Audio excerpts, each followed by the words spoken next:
Bismillah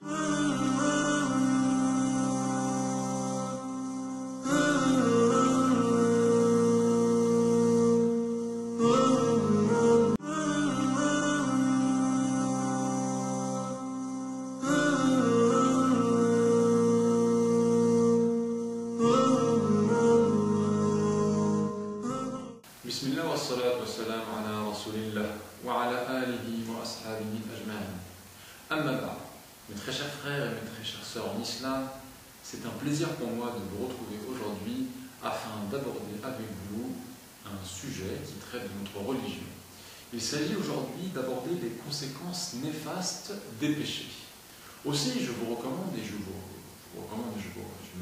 à moi-même la crainte d'Allah, le Tout-Puissant. Et sachez que viendra un jour où nul père ne pourra rien en faveur de son enfant, et où nul enfant ne pourra rien en faveur de son père. Sachez également que la vie présente n'est que tromperie et amusement, et ne vous laissez pas séduire et abuser par le shaitan, ni par cette vie. Certes, Allah le Tout-Puissant ne nous a ordonné dans cette vie que ce qui renferme le bien pour nous et pour les gens qui nous entourent. Il nous a certes mis en garde contre les conséquences funestes et néfastes des péchés et nous a mis en garde et prévenu du fait que ces péchés sont source de malheur et d'affliction aussi bien dans cette vie que dans l'au-delà.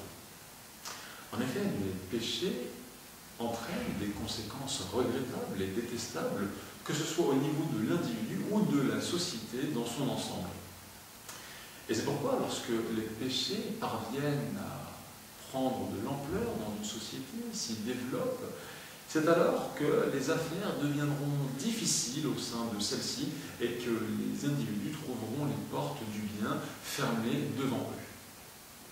Parmi les conséquences, les autres conséquences notables qui sont amenées par les péchés, nous trouvons également le fait qu'ils vont constituer une sorte d'obstacle pour atteindre les provisions, les moyens de subsistance, et l'on verra la pauvreté, l'indigence et la privation des bénédictions prendre le dessus au sein de cette société. Il a ainsi été rapporté dans le Musnad d'Imam Ahmed que le prophète sallallahu alayhi wa sallam a dit: le serviteur peut se retrouver privé de sa subsistance à cause d'un péché qu'il a accompli. Ibn Abbas a également dit que les péchés engendrent et provoquent la noirceur sur le visage, mais également dans le cœur des créatures. Tandis que la gloire et la réussite d'un individu sont étroitement liées et résident de manière totale dans l'obéissance qu'un individu voue envers son Seigneur Allah. Et c'est pourquoi Allah a précisé dans la sourate numéro 65, dans le verset numéro 4, que celui qui craint Allah, Allah lui rend ses affaires simples, faciles à régler. Et Ibn Abbas, qu'Allah soit satisfait de lui, a dit: la bonne action est source de lumière sur le visage, de la lumière dans le cœur et de l'abondance dans la subsistance, mais également de force dans le cœur et de l'amour que vont éprouver les créatures à l'encontre pour donc cet individu. Tandis que le péché va quant à lui provoquer la noirceur dans le visage et dans le cœur, ainsi que la faiblesse du corps, et entraîner une diminution de la subsistance et engendrer de la haine dans le cœur des créatures pour un tel individu. Et lorsque les péchés viennent à devenir rampants ou arrivent à un stade où ils sont très largement développés, comme les maladies dans une société, eh bien celle-ci se retrouvera humiliée, abaissée aux yeux des autres créatures. Et naîtront alors dans cette société toutes sortes de corruption ou de détérioration du niveau, de la qualité de l'eau, de l'air, des cultures, des fruits et autres biens dont nous a comblé Allah. Allah a en effet dit dans la sourate numéro 30, le verset numéro 41, dans le sens du verset: la corruption est apparue sur terre et dans la mer à cause de ce que les hommes ont accompli de leurs propres mains, afin qu'Allah leur fasse goûter une partie de ce qu'ils ont œuvré, peut-être reviendront-ils à Allah. Frères et sœurs en islam, sachez que les péchés rendent difficiles les affaires de son auteur et qu'elles tendent à affaiblir et son cœur et son corps. Et il mettra une vie qui sera pleine de jeûne. Et c'est pour cela qu'Allah a dit dans le Coran, en décrivant la situation de ceux qui cherchent à s'éloigner de ces péchés, il leur a promis une vie remplie de quiétude et de tranquillité. Allah a ainsi dit dans la sourate 65, les versets 2 et 3, « Et quiconque craint Allah, il lui donnera une issue favorable et lui accordera ses dons par des moyens sur lesquels il ne comptait pas. » En ce qui concerne la perversion donc, du cœur, il s'agit d'un phénomène qui est relativement visible chez un individu, car la force d'un croyant provient certes de son cœur. Et le fait que le cœur d'un individu soit corrompu et perverti vont faire qu'une image de noirceur va se dégager de celui-ci et que son corps deviendra également plus faible. Et si l'on voit effectivement certains mécréants avoir une certaine robustesse dans leur corps, eh bien, il ne faut pas se tromper, ce ne sont là que des apparences, puisqu'ils sont en effet les individus ayant le plus besoin du soutien d'Allah, même s'ils ne s'en rendent pas compte. Le prophète sallallahu alayhi wa sallam a ainsi dit dans un verset que les nations se rassembleront contre vous de toutes parts, comme les gens se rassemblent autour d'un plat pour y manger. Un homme dit ensuite donc au messager d'Allah sallallahu alayhi wa sallam, est-ce que ce sera à cause du fait que nous serons nombreux ou que nous ne serons plutôt pas nombreux à cette époque? Ce sur quoi le prophète lui répondit, certes, vous serez nombreux à cette époque, mais vous serez comme l'écume du torrent. La peur sera enlevée des cœurs de vos ennemis et le wahn sera mis dans votre cœur. C'est alors qu'un compagnon demanda, mais qu'est-ce que le wahn? Et le prophète répondit sur ce que le wahn correspond à l'amour de ce monde et la répulsion que les gens éprouvent envers la mort. Mes très chers frères et mes très chères sœurs en islam, sachez que les péchés sont une cause d'humiliation du serviteur aux yeux d'Allah. En effet, Allah dit dans le Coran que lorsqu'il méprise un individu, personne ne peut l'honorer en dehors de lui. C'est pour cela qu'il a dit dans la sourate numéro 22, dans le verset 18, « Quiconque Allah avilit n'a personne pour l'honorer. » Aussi, les péchés sont cause de beaucoup de maladies, de pandémies, de famines, mais également de sécheresse. Il a rapporté dans les Sunan de Ibn Majah, d'après Ibn Omar, que le prophète sallallahu alayhi wa sallam s'est adressé aux muhajiroun, qui sont donc les émigrés, qui sont partis de la Mecque pour aller s'installer à Médine, la ville du prophète. Et il leur dit à ces muhajiroun qu'il y a 5 choses contre lesquelles il demandait à Allah protection. La première de ces choses consiste à la dégradation des mœurs qui n'apparaît pas dans un peuple jusqu'à ce qu'apparaisse en public justement cette dégradation des mœurs.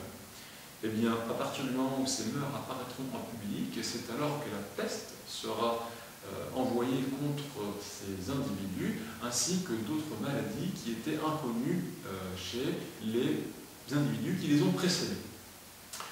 Il a également dit « Aucun peuple ne diminue les pesées dans la mesure sans qu'il ne soit touché par la famine, la vie difficile ou la difficulté de la vie, mais également par la tyrannie de ses dirigeants. » Également, aucun peuple ne refuse de donner la zakat, qui est donc l'aumône légale, en la prélevant sur leur richesse, sans qu'il ne soit atteint par la sécheresse. Et n'eussent été la présence des animaux en leur sein, ils n'auraient certes pas reçu la pluie.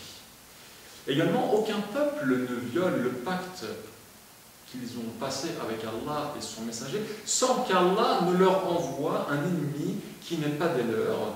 Et enfin, lorsque les dirigeants ne mettent pas en pratique ce qu'Allah a fait descendre, alors Allah les fera combattre les uns contre les autres. Parmi les autres effets néfastes des péchés sur les serviteurs, nous trouvons le fait que les ennemis vont commencer à attaquer les musulmans et que les personnes bonnes vont finalement se faire dominer par les personnes mauvaises. Ainsi, le professeur sallam a dit dans un hadith: par celui qui détient mon âme dans sa main, vous devez prescrire le bien et interdire le mal, sinon Allah enverra contre vous un châtiment provenant de lui. Ensuite, vous lui adresserez des supplications, des demandes, et il ne les exaucera point.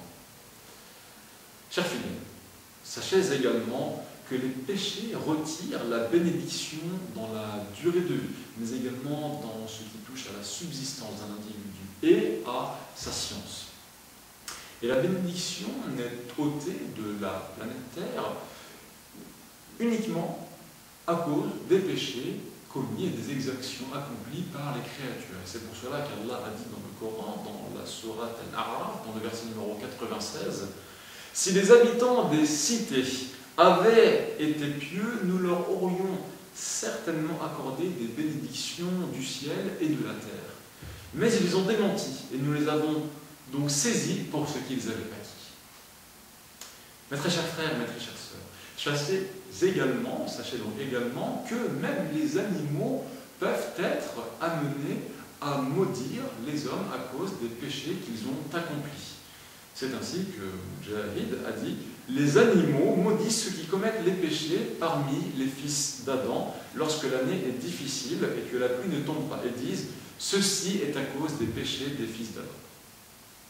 Et à cause des péchés qu'un individu est amené à commettre, ou qu'une société à une échelle plus large est amenée à commettre, alors de nouvelles créatures vont finir par s'en prendre à ces individus. Ainsi, les diables vont venir leur nuire, vont venir les attaquer de toutes parts et leur insuffler de mauvaises pensées. Ainsi, certains individus vont se retrouver totalement débordés par ces attaques de diables pendant leur présence, mais également en leur absence, puisqu'ils vont s'en prendre à leur famille, leurs servants, leurs enfants, leurs voisins, etc. Et c'est ainsi qu'un pieux prédécesseur disait: lorsque je désobéis à Allah, je reconnais cela dans le comportement de ma femme et de ma monture. En effet, tous les malheurs qui nous atteignent, le châtiment, l'insécurité, mais également la corruption, qui peut être très avancée dans certains pays, eh bien tout ceci, sachez-le, est le fruit de nos péchés. C'est pour cela qu'Allah a dit dans le Coran, dans la sourate numéro 42, le verset numéro 30, « Tout ce qui vous atteint comme malheur, vous ne le devez qu'aux acquis de vos propres mains. » Et il pardonne beaucoup. Aussi, chers frères et chères sœurs en islam, sachez que lorsque les serviteurs décident de remplacer l'obéissance qu'ils vouent envers Allah, le Tout-Puissant, par sa désobéissance, ou bien le fait de se montrer reconnaissant, eh bien ils décident de changer cette reconnaissance et cette gratitude en une forme d'ingratitude. Eh bien, sachez qu'Allah va sans aucun doute changer ou retirer les bienfaits dont il avait comblé les individus en question. Allah a en effet dit à cet effet dans la sourate numéro 13, le verset numéro 11, « En effet, Allah ne change point l'état d'un peuple tant que les individus qui le composent ne changent pas ce qu'ils ont en eux-mêmes. » Il a également dit dans la sourate numéro 8, le verset numéro 53, « Allah ne modifie pas un bienfait dont il a gratifié un peuple tant que celui-ci ne change pas ce qui est en lui-même. Et Allah est audient et omniscient. » Donc mes très chers frères et mes très chères sœurs, je vous recommande, et je me recommande à moi-même, la crainte d'Allah le Tout-Puissant. Nous devons essayer de lui obéir dans la mesure de nos capacités, et nous devons tout faire afin de ne pas tomber dans les péchés et dans sa désobéissance. Et nous demandons à Allah qu'il nous maintienne sur la voie de la droiture, et notre dernière parole sera de demander à Allah le Tout-Puissant qu'il accorde à Mohammed, à sa famille, ses compagnons et tous ceux qui les ont suivis dans le bien jusqu'au jour du jugement dernier, qu'il leur accorde le paradis.